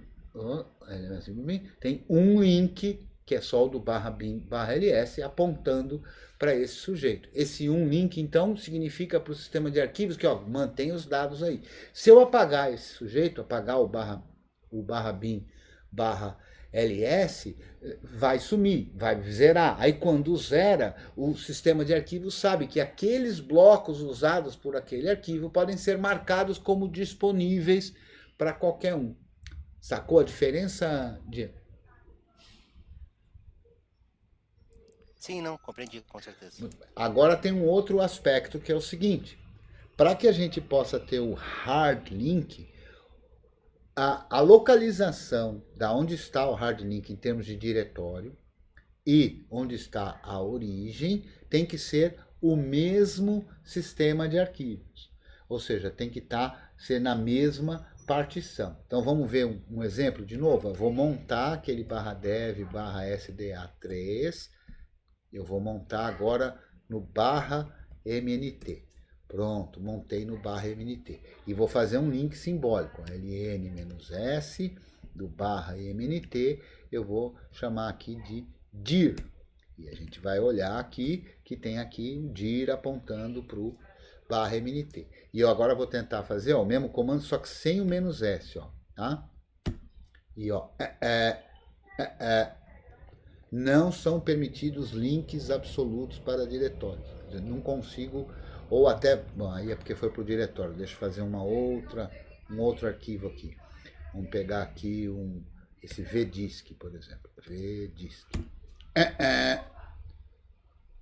Não dá para fazer aqui, porque falha ao criar o absoluto arquivo. Já existe o dir aqui? Eu já não tinha apagado o dir? Não, ele tá apontando com MNT. Não era dir que eu tinha que colocar aqui. Vamos aqui para disco. Pronto, é isso que eu queria. Link entre dispositivos inválido. Então, o hard link não pode ser em dispositivos, em partições diferentes, porque não tem sentido na partição diferente, como vocês viram lá. É dentro de um único sistema de arquivos, não pode estar em 2 sistemas de arquivos. Então, o link simbólico ele pode apontar para coisas que estão em vários sistemas de arquivos diferentes. Já o hard link, né, ele tem que apontar para alguém que está no mesmo sistema de arquivos. Então, é quase como se fosse uma cópia. Beleza? Ficou mais ou menos claro aí? Diego? Pra mim ficou, não sei pra Diego. O Diego que tinha começado aí com o link, mas tudo bem, vai ver que ele... Fala, Adonai. Deixa eu ver aqui, Professor, Pera, tem um comentário aqui do Adonai, deixa eu ler. O Adonai a gente tem que dar uma atenção especial, porque ele sempre traz ótimas colaborações aqui também. Então vamos ver.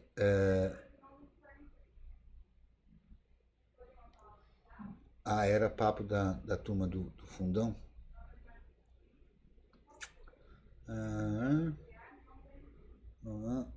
Outra coisa. Teoricamente serviria para definir uma certa substituição à gambiarra do... Não, isso é outra coisa. Na prática, toda a vida... Não. Pode falar. Eu queria tirar a dúvida que tá lá no pad lá que eu tinha colocado. Você queria tirar. Mas posso falar ela aqui que eu queria um contexto um pouco melhor, assim, que eu pensei um pouco melhor. É assim, se eu rodo um container, né, ou quando eu tô rodando, na verdade, um container no meu computador com um certo código, tá travando meu computador.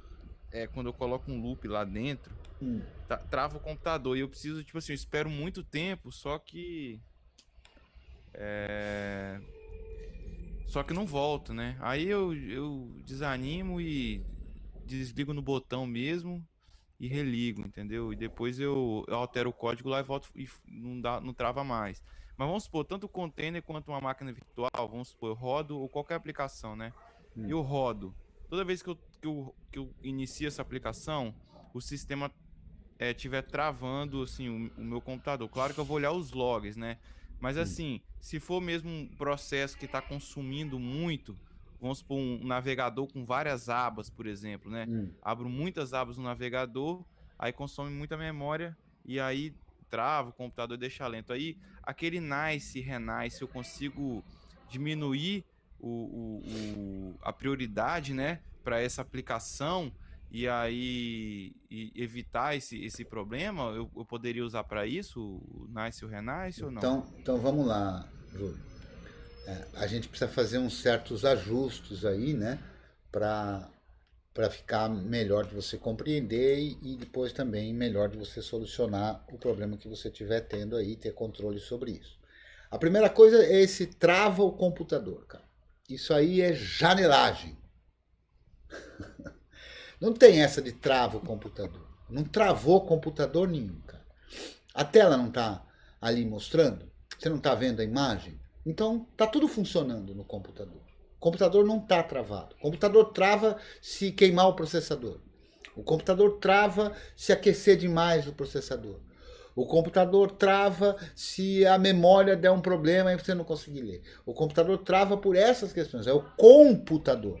O computador é a máquina. Então, para a máquina ter um problema, precisa ter um problema na máquina. O que é problema na máquina? É no hardware. Pode ser um problema intermitente, como a temperatura, por exemplo, e aí na sua placa-mãe do hardware ter um recurso, um termômetro, né? um sensor que vê a temperatura do processador e num dado valor estabelecido lá, um limite, que é chamado de threshold, né? um limite, ele desliga o processador. Para. Outra circunstância, você está executando alguma coisa e não sei o quê, e aí a memória, o chip que encaixa lá na máquina tem um defeito, tem um mau contato, uma coisa desse tipo, e aí o que é processado não é o que estava lá, é um valor esquisito e o programa se perde, né?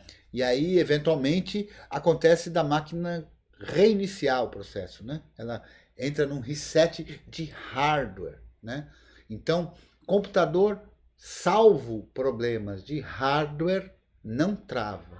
Então essa história, deu tela azul, travou o computador. Não travou computador nenhum, o computador está em perfeito estado de funcionamento, por isso que tem uma tela. Como é que aquela tela azul aparece? Para aquela tela azul aparecer, precisa de um programa que diga para que a placa de vídeo apresente uma tela azul com um X tanto de mensagens. E enquanto aquela tela azul está lá aparecendo, sinal de que o computador está funcionando. O que trava, eventualmente, pode ser o sistema, uma interface, né? Então, quando você fala assim, o computador travou, vamos vamos pensar um pouco mais de cuidado para conseguir entender o funcionamento e aí, a partir dessa compreensão, saber como atuar. Então, é verdade. Por exemplo, se tem determinadas atividades que eventualmente eu pudesse fazer, que aí eu estou aqui trabalhando na minha máquina e eu vou digitar a letra L aqui, ó, eu já digitei e a letra nem apareceu. Aí dá um tempinho, ela aparece. Aí eu aperto a letra S aqui e aí espero e ela... Então isso não é travado. O computador não está responsivo, né? Não está assim funcionando para aquilo que você naquele momento quer, na velocidade que você quer. Por quê? Porque a gente, quando usa um computador, tem um computador só. Quando eu estou usando o meu computador, ele tem vários processadores, ele está fazendo uma porção de coisa, o kernel está controlando o que ele faz, o que ele não faz, o que ele faz, espera isso, pega aqui, pega aí, todo esse trabalho, né? E, eventualmente, há outras coisas acontecendo na minha máquina, outros processamentos acontecendo no meu sistema, que estão consumindo recursos. E aí aquele que está aqui na minha frente agora não está responsivo como deveria ser. Eu aperto um Enter aqui, ao invés de aparecer logo a listagem, demora que só o diabo, né? Você quer ver isso acontecer? É só você começar a gravar num disco lento, num outro processo lá que está gravando um monte no disco, vai ficar mais lento, né? Eu aqui, por exemplo, se eu rodar Find aqui, ó, isso vai consumir recursos que é capaz da minha gravação aqui ficar tudo assim parado. Por quê?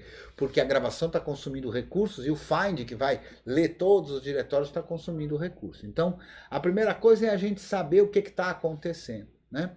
Quando é que um computador, a partir de um sistema operacional, apresenta essa não responsividade, ou seja, não responde rapidamente àquilo que a gente deseja? Há várias circunstâncias, né? Que circunstâncias? Por exemplo, pouca memória RAM. Se eu tiver pouca memória RAM e tiver swap, né? Porque se eu não tiver swap e só tiver pouca memória RAM, quando eu tentar executar um programa que precisa mais memória do que eu tenho, o kernel vai... Opa! Preciso carregar esse cara aqui, preciso carregar um cara que precisa de 200 MB, eu só tenho 50 MB. Ele mata um processo que está usando memória e para poder carregar o outro. Então, que processo ele mata? Os critérios que ele usa de importância de que processo que ele mata, normalmente costuma ser o que está mais gastando recurso, tá? É o gastão que ele vai lá e mata. Esse costuma ser o comportamento padrão. E, portanto, os critérios não são iguais aos seus, né? Então, pode acontecer de você tentar rodar um programa que ultrapassa a quantidade de memória que você tem e o seu ambiente gráfico fecha na sua cara. Por quê? Porque o kernel achou que aquele processo do ambiente gráfico é que tinha que ser morto para poder liberar recurso para o outro processo. Tá? Então, falta de memória... E aí alguém vai dizer, meu computador travou, eu estava ali... Então não travou nada, cara. O kernel, sabendo o que está fazendo, matou um processo que, para o teu ponto de vista de usuário, não foi legal. Então, falta de memória pode ocasionar essa história. Se eu tenho swap, o que pode acontecer? Então, a minha memória está chegando ao fim, e aí o kernel, putz, eu preciso de espaço aqui, ele vai e pega coisas que estão na memória e copia no disco, para deixar espaço disponível na memória RAM, né? Lembrando que todo programa para rodar tem que estar na memória RAM, né? E aí ele vai lá. Então, o que acontece? Na hora que você, por exemplo, eu preciso carregar o programa B e está faltando espaço. Então, ele pega o programa A e copia no swap e libera o espaço. Aí ele vai e carrega o programa B. Mas aí o programa A tem uma interação qualquer, ele precisa de uma interação qualquer. O kernel, agora eu preciso mexer de novo no A. Então ele pega o B e copia no disco. E pega o A, copia do disco e põe de novo na memória. Então, como a velocidade de acesso de memória é uma grandeza, pelo menos a mais, do que acesso a disco, esse processo vai tornar esse manuseio de memória mais lento. Logo, os programas vão ficar mais lentos. Então, se você tiver com necessidade de usar muito swap, vai ficar mais lento. Então, essas são características que envolvem memória. Outra coisa é processamento. Então, você pode ter um programa que usa uma quantidade razoável de processamento e certas coisas vão ficar mais lentas, porque o processador está trabalhando. Se a gente olhar aqui, para não ter dúvida, olha só o que o processador meu está trabalhando aqui. Está trabalhando um bocado, eu tenho a câmera virtual, eu tenho o OBS gravando, eu estou no site do JIT de videoconferência, tudo isso ao mesmo tempo e tal, está consumindo um bocado de recurso aqui, né? E você vê que a gravação fica de boa e tudo mais, quer dizer, a máquina aqui não é nenhum avião, longe disso, né? Uma máquina ótima, mas já para aquilo que eu estou fazendo atualmente, ela está assim, trabalhando mesmo, né? Essa máquina aqui é sensacional, adoro essa máquina, né? E ela dá conta do recado mesmo, cara. Ela fica ali no talo, né? Ela fala, ai meu Deus, mas ela tá aqui para trabalhar, ela não tá aqui para descansar. Então, veja só, processamento é outra coisa. A quantidade de processos que ocorrem é outro detalhe. Então, o que é que você precisa fazer? Eu não vejo sentido que quando você liga uma instância de Docker e rode uma coisa simples lá, né? Como o exemplo que você colocou lá no pad, de um while, isso provocar isso. Então você precisa descobrir. Como é que você vai descobrir? Você vai ter que monitorar. Como é que você vai monitorar? Bom, tem várias formas, depende aí do caso, né? Você pode usar o top, pode usar o htop, né? Mas eventualmente, se o caso for muito grave, nem o top nem o htop respondem para você conseguir monitorar. Então você vai ter que usar outros meios para fazer isso. Um deles está aqui nesse... Pera lá, acho que é esse aqui. Um deles, que eu acho que é importante você dar uma estudadinha, não vou falar de todo ele aqui, mas é esse sujeito chamado /etc security /limits, né? Por quê? Porque aqui você consegue definir certos limites, né?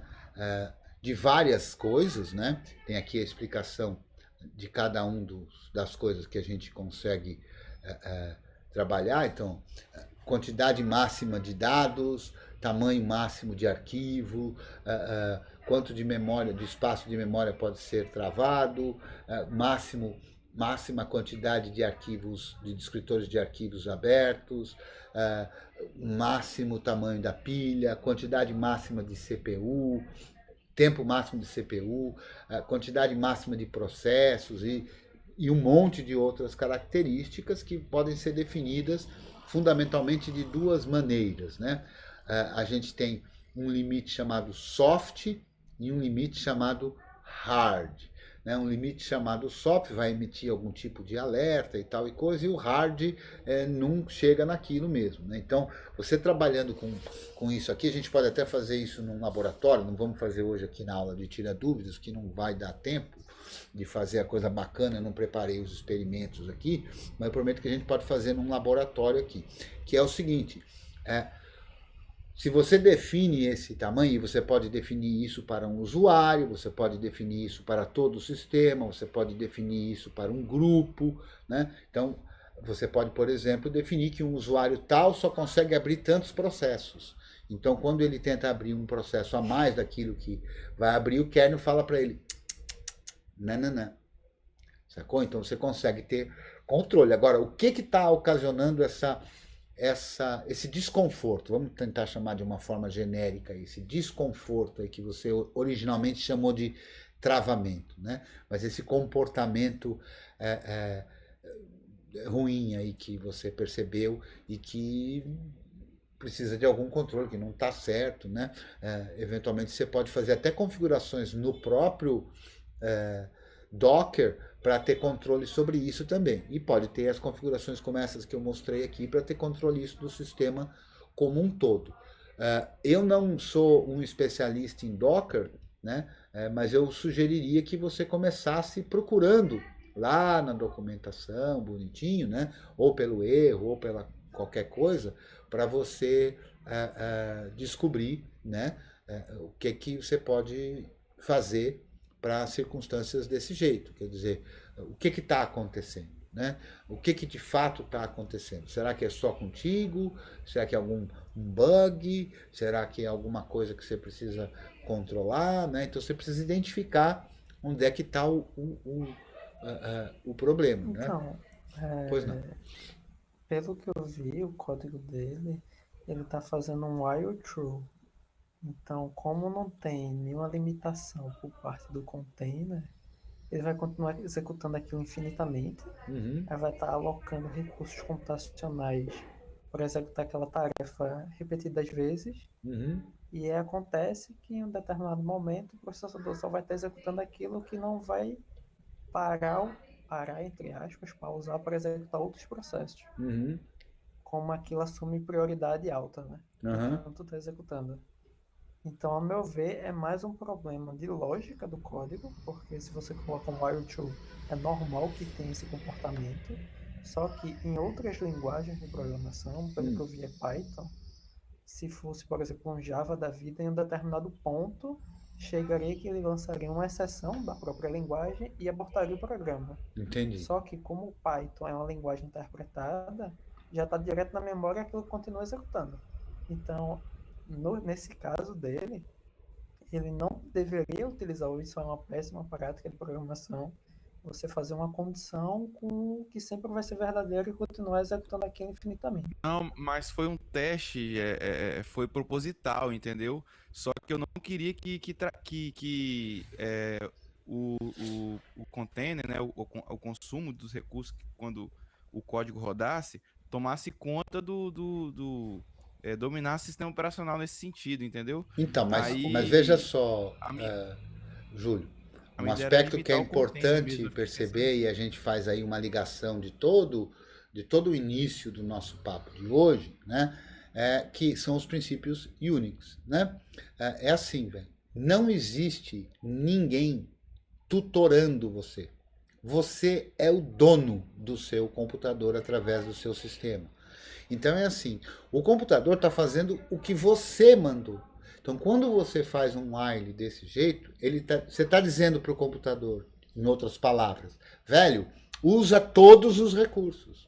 Então não espere que exista um ente, um anjo, que diga, não, mas eu não vou usar todos os recursos porque eu vou imaginar que o cara que mandou eu usar todos os recursos, na verdade, não queria usar todos os recursos.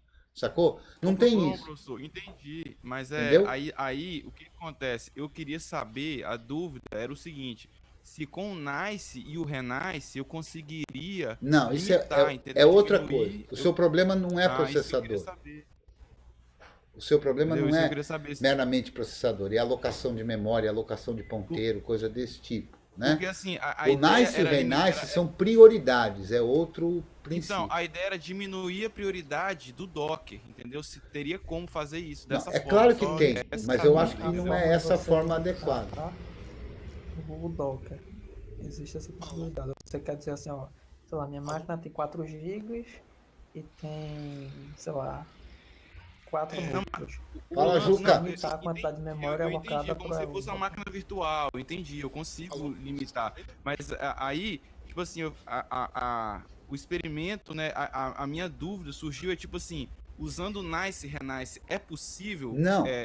Isso ajuda se eu diminuir Então, a prioridade? mas ele aí vai que diminuir tá, o cara. recurso? Isso que eu fiquei com dúvida, entendeu? Então, Essa que é a mas dúvida. Nice e Renice são um aspecto dessa questão toda, né? Não é o caminho, né? Talvez você tenha visto ou está estudando Nice, Renice, né?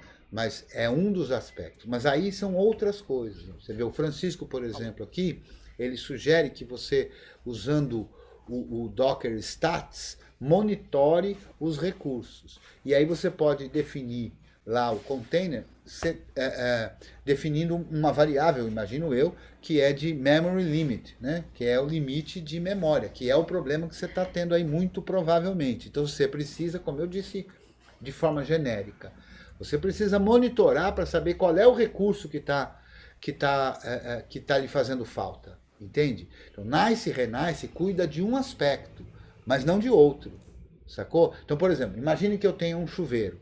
O chuveiro precisa de água e o chuveiro precisa de energia elétrica, né? Aí eu abro lá o chuveiro de um determinado modo, né? Que consome muita energia elétrica, cai o disjuntor. Não adianta eu querer controlar a quantidade de água. O problema não está na água, está na potência da energia que ele não está sendo capaz de fornecer, entendeu? Então você tem que descobrir qual é o recurso que te está fazendo falta para você aí ter controle sobre ele e definir um recurso reduzido para aquilo, para não comprometer todo o restante, sacou? Não, entendi. No caso, o Nice é mais para processamento, tipo, pro processador? Sim. Entendi. Se for memória, já não é Nice e Renice. Aí Não. tem que controlar de outra forma. Mas a questão é que é assim, você está lidando com um servidor, ainda que seja o seu desktop, né? Então é importante você sacar que tudo é você quem tem que controlar. Esse é o princípio fundamental que precisa ser aprendido por todos, né? Porque alguém, justamente aquele espírito que eu falei que é típico das janelas, né, de imaginar que existe um ente, né, e não tem esse ente, né? Então isso não é uma falha do Docker, isso não é uma falha do GNU, isso não é uma falha do Linux, não é falha de nada. Isso é o comportamento esperado. Você manda. Se você não mandou exatamente o que você queria, o problema não é dele, é seu. Sacou? Então não, isso que você tem que fazer. Foi um lance experimental mesmo. Não, eu entendi, eu cara. taquei rodando lá Não, tem mais é que fazer isso. Vamos quebrar o sistema. Fiquei pensando se o Nice resolveria, mas pode ser a memória, é outro lance. Entendi. Então, você precisa monitorar, né? Então, você precisa monitorar. Você pode tirar uma fotografia disso. Você pode, por exemplo, rodar lá o top e não sei o que, e rodar e ver o que acontece. Até que a coisa chegue nesse estado, você vai ver o que aconteceu. Quem que subiu, quem que não subiu. Entendeu? Vocês estão me ouvindo? Alô? Perfeito. Sim, pode falar aí. Ô Júlio, só para complementar aí no que o Cristiano estava falando, no Linux, o Docker ele usa o LXC, que é um recurso nativo do kernel do Linux, para fazer esse uso de containers, né?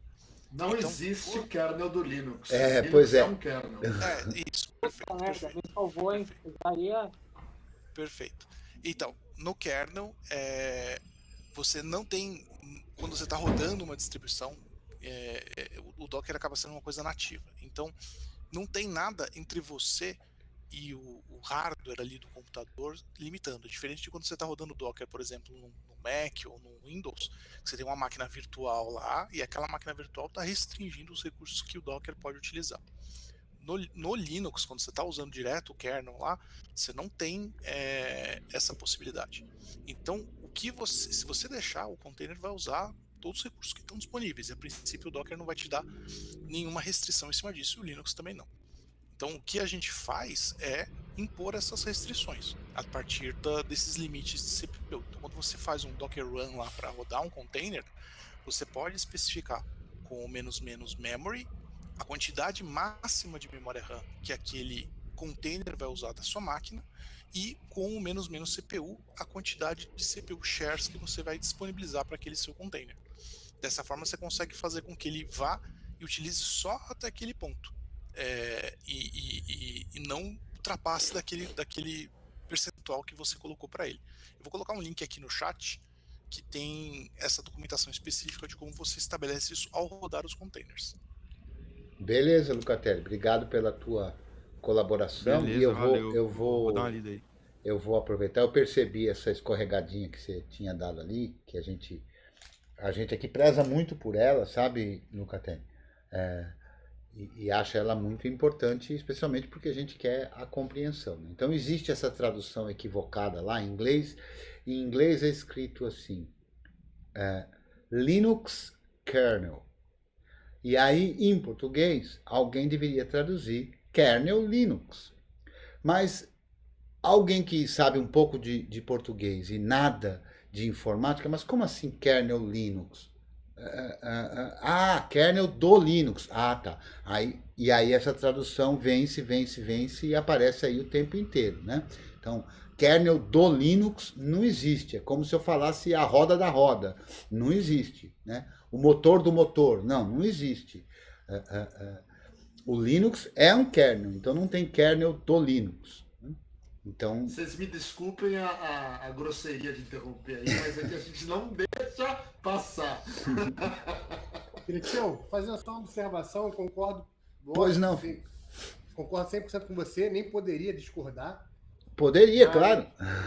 Eu só não, com relação à questão do kernel, mas eu só não acho que a questão ela foi um equívoco, não. Eu acho que foi intencional, né?